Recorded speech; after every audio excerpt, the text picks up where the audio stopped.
Mazdakite echoes the Khorramis. Mazdakism not only had a long-term reforming effect on Orthodox Zoroastrianism, it also had various echoes in subsequent sects, originating in the old territories of the Sasanian Empire of Persia after the Arabic conquest.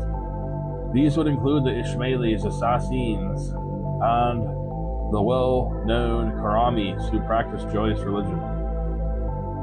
The history of Iran shows that there were several movements from within what often at first glance appeared to be Islam, but which were really barely disguised Zoroastrian insurgencies. These tended to originate in the remote and rural areas of the land. One of these arose in the western Iran at the beginning of the Abbasid Caliphate, led by a man named Sunpad the Magus, who came from a village near Nishapur. He was murdered in 755 CE, but the ideology he formulated or merely promulgated continued. The people Sunpad organized called themselves the Khorramis, those of the joyous religion. This was a code for Zoroastrianism and or Mazdakite religion. This term set them apart from the dour, cruel, and dark religion of the Arabs. A half-century later, a new leader arose in the Azerbaijan region of Babak Khorramis. He eventually commanded as many as 100,000 men and held the entire army of the Abbasid Caliphate at bay for over 20 years from his mountain strongholds. In the end, Babak was betrayed and cruelly executed. What did the Khorramites believe? In general, it is known that the Khorramite theology was essentially Zoroastrian, with a realm of light opposed to one of darkness. This world is good and characterized by light. The light was present in all sentient beings and was circulated by natural processes. Everything that was endowed with the light was capable of feeling pain. Darkness is ignorant and blind. The light is wise and full of life. They had inevitably absorbed a good deal of Islamic lore and had become involved in apparently endless melodrama surrounding the rise and fall of the various leaders who argued about their lineages. But this seems to have been more window dressing rather than the substance of the belief or practice. The Khorramis cannot be said to be an organized cult or sect per se. Thus, they had no unified teaching or doctrines that could be said to hold absolutely true for all Khorramis throughout the land, but they all do seem to hold certain common ideas. These stem from the indigenous rural Iranian beliefs and practices and can be seen as analogous to rural heathens in the early Christian Europe. They appear in any one form or another everywhere throughout the region of the old empire, but especially in the mountainous regions. Those who professed the joyous religion saw no clear distinctions between human and animal, or human and natural worlds, insofar as they are animated by light. The light interpenetrates everything and makes everything alive. The structure of their cosmology is largely Orthodox Zoroastrianism, although they had absorbed certain aspects of the Manichaean lore without falling into the negativity inherent in the Orthodox Manichaeanism.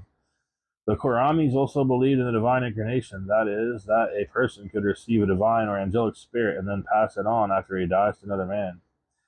In this way, the leaders who were killed off could be immortal within the sect or group. At the root of these beliefs is ancient Iranian idea of the Kavrana, or glory. It became mixed with Judaic, Christian, and Islamic ideas over time. This belief is known as the Tanasukh in Persian, Halul in Arabic. To a certain extent, the belief in reincarnation or metapsychosis represents a logical outgrowth of the idea that the spirit of the individuated needs to have a body in order to exist as a separate entity. It can enter newly born individuals, in some cases, enter adults in the process of Tanasukh mentioned above, or even into animals. The heavenly rewards or hellish punishments for good or bad deeds in life are made manifest in these incarnations. Good ones for good actions, bad ones quite naturally for bad ones. The belief in reincarnation is also a strong element in the Druze religion. The Khorramis practiced nonviolence except when the official banner of revolt, a red flag, was raised. in which case violence can be unleashed on one's enemy. Killing a person opposed to the truth and the good is a kindness because the killing liberates them from their bodies, which has so polluted their spirits, and they have become hopeless. In general, they practice kindness towards all living beings, especially animals. They were vegetarians. The vegetarianism stemmed partly from the impetus toward nonviolence and partially due to the fact that they believed the dead flesh of the animal was obviously imbued with darkness. So, in its consumption, would represent a spiritually destructive act for the consumer.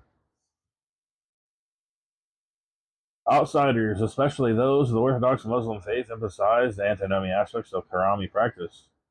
It is said that they do not follow Islamic law, do not observe the dietary practices, have no mosques in their villages except for visitors. It is unclear as to whether they are merely following their old age ways, regardless of Islam, or whether they are actively rebelling against Islamic norms. Both were probably true to one degree or another. The concept of an individual reaching a perfected angelic or godlike state to become a man of paradise while he still lived was known to them. They were highly concerned with standards of purity and cleanliness. Their ideas concerning marriage and women was also tinged with antinomianism.